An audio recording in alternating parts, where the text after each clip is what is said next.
Good morning, good evening, good afternoon, my beautiful people. Thank you guys for tuning back in. As you guys can read by the title, we're going to be discussing the new J. Cole album, my first thoughts, my impressions on the whole thing. It's honestly pretty good so far from what I've heard. I went to work with it. I had a little bit of stuff that had to do with editing on the channel, and I also ended up doing some stuff the day that it drops. So for me, since I live in California, it drops at 9 at night, even though it's a midnight release for the 6th. I actually listened to it on the 5th at 9 because that's my New York midnight time, I believe. So it's crazy. Off of my first impressions, I listened to it here in the room with my headphones on. I was going crazy.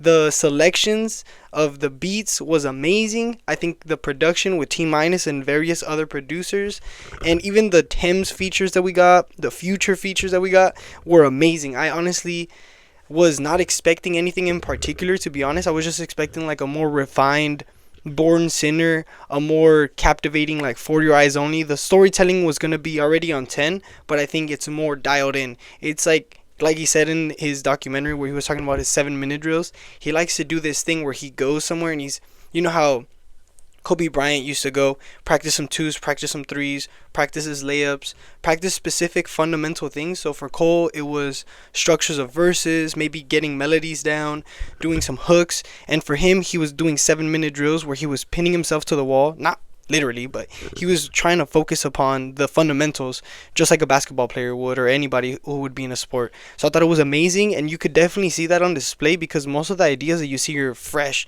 I think it may have been that he was filming different days on like music videos because he did the 2-6, so we might get multiple different videos for these because the visuals have been amazing just for the video that we saw. And to be honest, my favorite track so far off of like the first couple listens, I don't want to lie and say I've only listened to it once. I have listened to it multiple times, and I even showed my mom. I'm not gonna lie, certain tracks did captivate me more than others, and I think one of the ones that I didn't personally like from the time being right now is Legacy. I think it may grow on me as time goes on. However, it just so happens that one, out of the listing of the 12 beginning tracks for disc 29, I think that one's actually not the most outstanding track in my opinion. I think 2-6, Leading to Safety, then Run a Train was amazing. At first listen, track 4, Run a Train, I thought that specific verse that begins it was J. Cole because I had heard something in that tonality. However, it turns out that it's Future, which is amazing. Like the first time I heard it, it was a little bit jarring. I think that's the word that I want to describe it as. It was like, what the hell? What am I listening to? But the second time it goes around and the third time it goes around, it really encapsulates the entire song in an amazing way, and I think that's one of my favorites. It was great. I liked Bunty Road Blues. Bunts Road Blues. That's something that J. Cole would know how to pronounce better than I would. But it was amazing. I actually saw that Alchemist did the beat, and he actually posted it on his Instagram. So that was amazing. It was really cool to end up seeing that.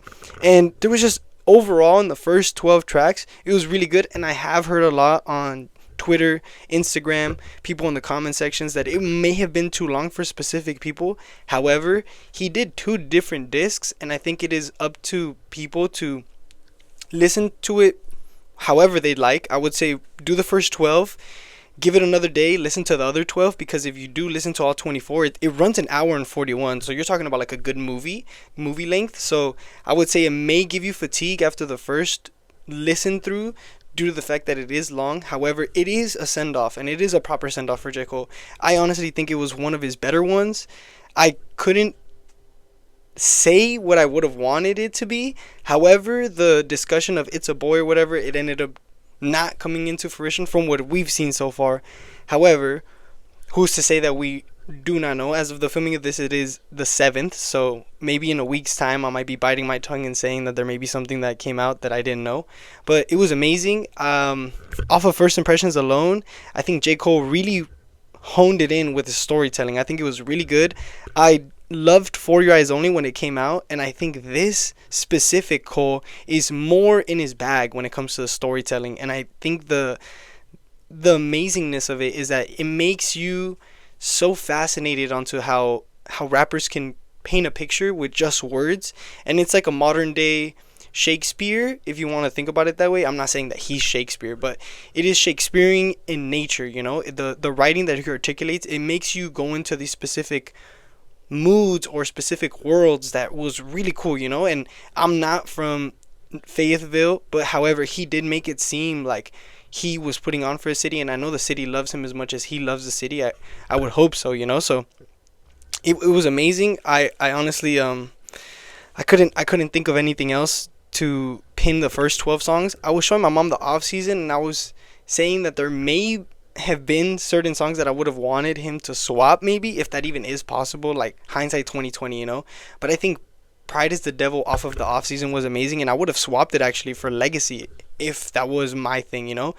And on top of that, I also think Let Go of My Hand was really good off of the off season. But for this, I don't know where it would have fit, to be honest. And on top of all this, I also think that it's amazing that in 2019, J. Cole, for some reason, had like an itch within his soul to release a Middle Child due to the fact that it was so amazing. I think that specific track just spoke to him so much that he wanted to release it due to the fact that it was like in the vault, and he's like, I can't wait 6 years, 5 years, whatever it may be, for this song to come out for the fall off. Like, I'm not gonna be selfish. The world needs to hear this, and I definitely do agree with J. Cole's testament on that, because I think it is the most streamed song on Apple Music, and it may be on Spotify as well. I'm not a Spotify user, I'm an Apple Music user, but I definitely think that A Middle Child, where he's talking about him being in the middle of both generations, speaks to this album beautifully, and I understand where it would have fit.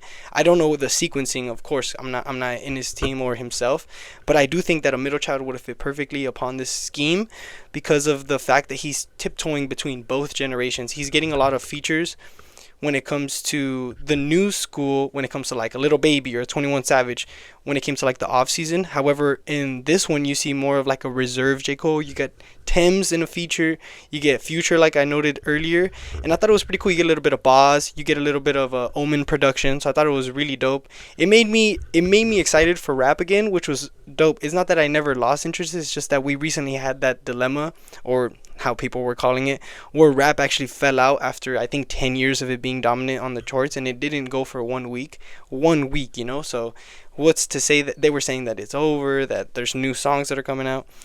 I don't want to say that. I think rap is here to stay, and I think people like J. Cole have paved the way for not only his generation, but various other generations that are in the future. So I think this is going to feed generations, as they say, for a long time. It was very, very worth the wait, and I'm just very thankful that I was able to be alive and have my ears to listen to this beauty.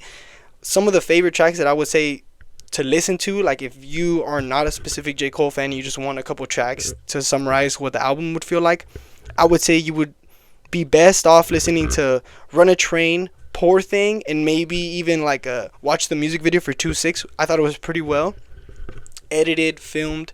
The color grading on it was amazing, and even the transitions that he did from specific things. He even, I don't know if it was like a Sexy Red homage or a specific like interpolation that he did for Ski, but there's like a specific calling in that song.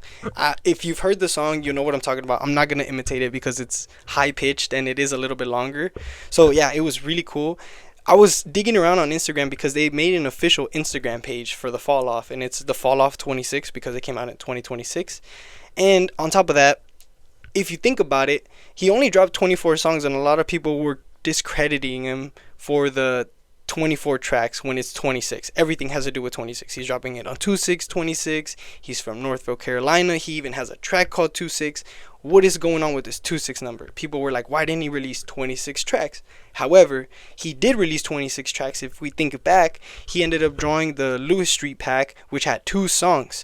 And in those specific songs, he mentioned that he removed those from this specific album. So if we were to add those two, I don't know where they would go in the sequencing, but those do sum up to 26. Even though they're not specifically added on the 24 here, who's to say that we're not going to get 2 additional ones? I have no idea. I'm not part of his team. However, I do think that it was great that he was able to drop all 24, and there was a lot of like great sampling. Even that like Tupac and Biggie conversation that they would have had they not have passed away. I think it was very amazing for J. Cole to be able to paint himself in a corner and do both verses in mind for rappers that he not only admires but would have wanted to see themselves live longer than they did, So I thought it was amazing, and yeah, all that to say that on the Instagram page that I saw for the fall off, I was very curious on the vinyls, and it's coming in soon. Like, I ordered it, I posted a video about it, but I was looking on their following, and they only follow like 20 people. So I was like, that's a little bit of people. I started scrolling, and the fall off 26 official Instagram page ends up following the fall off, and I'm gonna show you the screenshot. But this specific page tripped me out, and I'm gonna show you why. Because they ended up dropping this caption, first setup, and in the caption, here, I'm gonna zoom out for you, it ends up saying like, hey, look at this, it's the first setup, yada yada. And on top of that, you get to see that it was actually published on March 22nd, 2020. So that means that for 6 years, damn near to the day, you know, because it's March in a few weeks. It's gonna be crazy because this is gonna be 6 years old, and that means that this has been already a concept in people's minds for his team.